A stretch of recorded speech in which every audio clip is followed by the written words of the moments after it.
अगर हम अपने जीवन में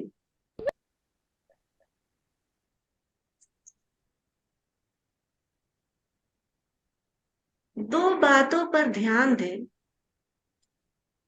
तो हमारे जीवन की बड़ी से बड़ी समस्या दूर हो जाएगी। बस दो बात। एक, कम बोलना, और जब भी मौका मिले स्वयं के भीतर सरक जाना। कम बोलने से हमारे जीवन में इतनी बड़ी क्रांति घट जाती है जिसका हमें पता ही नहीं।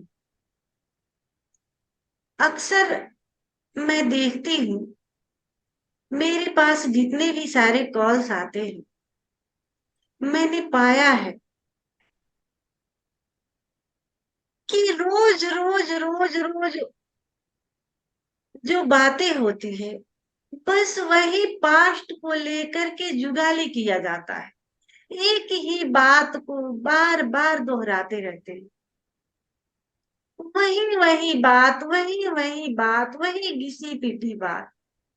इतना भी होश किसी में नहीं होता कि कल भी हमने ये बातें किए थे, परसों भी हमने ये बातें किए थे, तरसों भी हमने ये बातें किए थे, और आज भी वही बातें हम कर रहे हैं, जबकि उन बातों से मिलता कुछ नहीं। बस हम अपनी एनर्जी को खोते चले जाते हैं। लेकिन फिर इतना भी होश नहीं है जिंदगी में कि बार बार वही बातों को ला करके सामने परोस दो। वही घिसी पीटी बातें, वही पुरानी बातें। मैं भी सुन सुन करके तंग आ जाती। ओशो कहते हैं ना कि अगर कोई व्यक्ति हमारे घर में कचरा ला करके डाल दे तो हम तुरंत उससे झगड़ा कर लेते हैं, यहाँ तक कि मारपीट तक की नौबत आ जाए। लेकिन हमारे दिमाग में रोज कचड़े डाले जा रहे हैं और हम बड़े मजे ले ले करके सुनते रहते हैं। हाँ, इसके बाद क्या होगा, हाँ उसके बाद क्या होगा। सुनने वाला भी वही है और गुनने वाला भी वही है। वही वही घिसी घिसाई बातें रोज किया जाता है, और वही सुनने वाला भी वही इंटरेस्ट ले लेकर के सुनता है, जबकि मिलता कुछ भी नहीं उससे। और हमारी जीवन ऊर्जा जो है होती चली जाती है। ओशो कहते हैं कि अगर जीवन में क्रांति लानी है तो जितना आप कम बोल सके उतना बेहतर है, अपने जीवन ऊर्जा को बचाने के लिए, सेव करने के लिए। और जब भी टाइम मिले, आंख बंद करके, और जब हम अपने भीतर सरक जाते हैं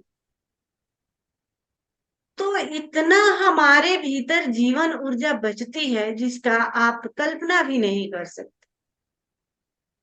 और जहां तक मैंने देखा है अपने जीवन में, जितने भी ओशो सन्यासियों से बात होती है, बस ओशो को इतना पढ़ पढ़ लिए हैं, इतना पढ़ लिए हैं कि फिर वो तो इनलाइटेड हो ही चुके हैं। चारों तरफ से बातें घुमा करके आती है कि मैं इनलाइटेड हूं, मैं वही हूँ, मुझे ध्यान करने की जरूरत क्या है, मैं तो हूँ, मुझे तो मिल गया है, क्या पाने को और क्या खोने को। जो पाया ही हुआ है, जो मेरे भीतर मौजूद ही है, तो क्यों ध्यान करना, क्यों पाना, क्यों खोना। क्या खोना और क्या पाना।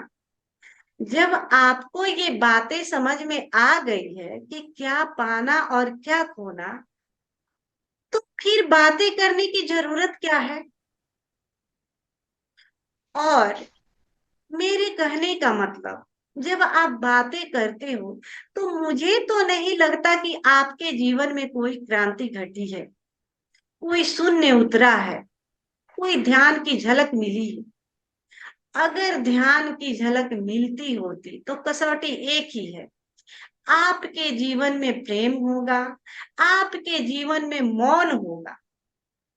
मौन सबसे बड़ी कसौटी है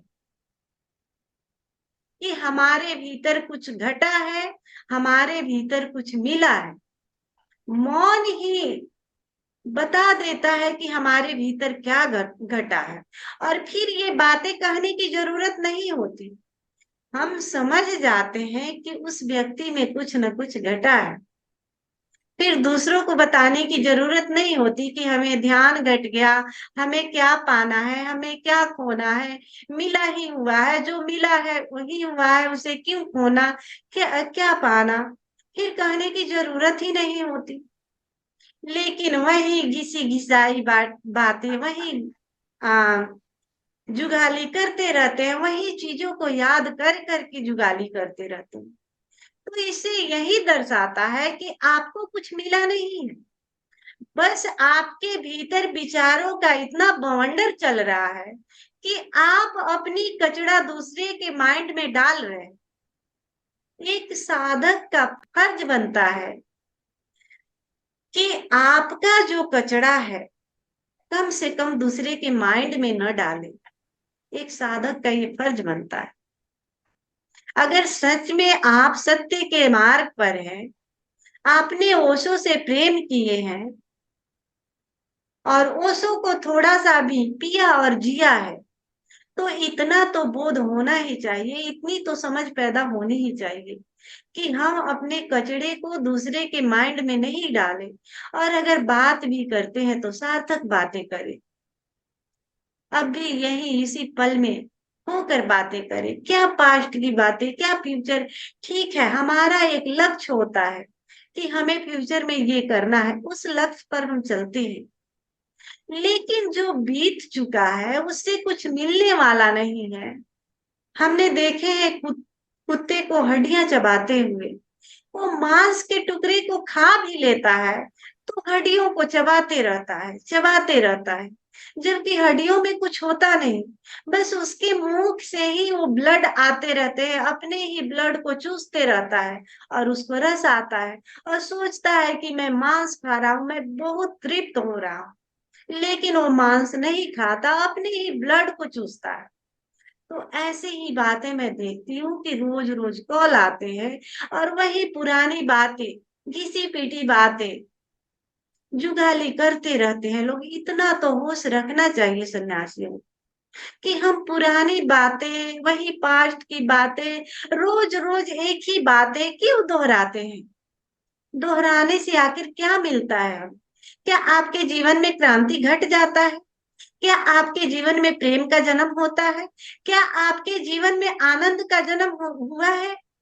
अगर नहीं हुआ है तो ये बकवास की बातें बंद कर दे। कम से कम जो आपको टाइम मिला है, जो अस्तित्व ने आपको टाइम दिया है, उसको तो कम से कम सार्थक बनाए उस टाइम को। अब भी जीवन बीता जा रहा है, इस जीवन को कृपया न खोए। कम से कम इतना ही बोले जिससे आपकी जरूरत हो, जिससे आपकी काम चल जाती है। और जो टाइम मिलता है आप अपने भीतर से रखने की कोशिश करें। अगर ये दो बातों का हम ध्यान अपने जीवन में रख ले तो बहुत बड़ी क्रांति हमारे जीवन में घट सकती है। बहुत बड़ी क्रांति जिसका हमें कल्पना भी नहीं। तो आइए इसी भाव दशा के साथ हम इस ध्यान में प्रवेश करते हैं। जैसा कि मैं वीडियो लगाती हूँ ओशो का, ओशो आते हैं, हम ओशो का स्वागत करते हैं। और ओशो का स्वागत पूरे हृदय से भरे हुए, प्रेम से भरे हुए हम करेंगे। ओशो हमारे साथ मौजूद रहेंगे पूरे ध्यान में। ऐसे ओशो तो हमेशा मौजूद है, हम ही भूल जाते हैं, हम ही उनके मौजूदगी को महसूस नहीं कर पाते। वो हर वक्त हमारे साथ मौजूद रहते हैं। लेकिन उनकी मौजूदगी को महसूस करने के लिए भी हमें शून्य होने पड़ेंगे, हमें शांत बैठने पड़ेंगे, स्वयं के भीतर उतरने पड़ेंगे और प्रेम से भरा हुआ चित्त हमें करने पड़े, तो ही हम ओशो के मौजूदगी को महसूस कर सकते हैं। तो प्रेम से भरे हुए, भाव से भरे हुए हम ओशो का स्वागत करेंगे। फिर एक छोटा सा संगीत बजेगा, उस संगीत पर हम पूर्ण रूप से स्वयं को छोड़ देंगे, जैसा शरीर मूवमेंट करना चाहे वैसे वैसे हम सहयोग देंगे।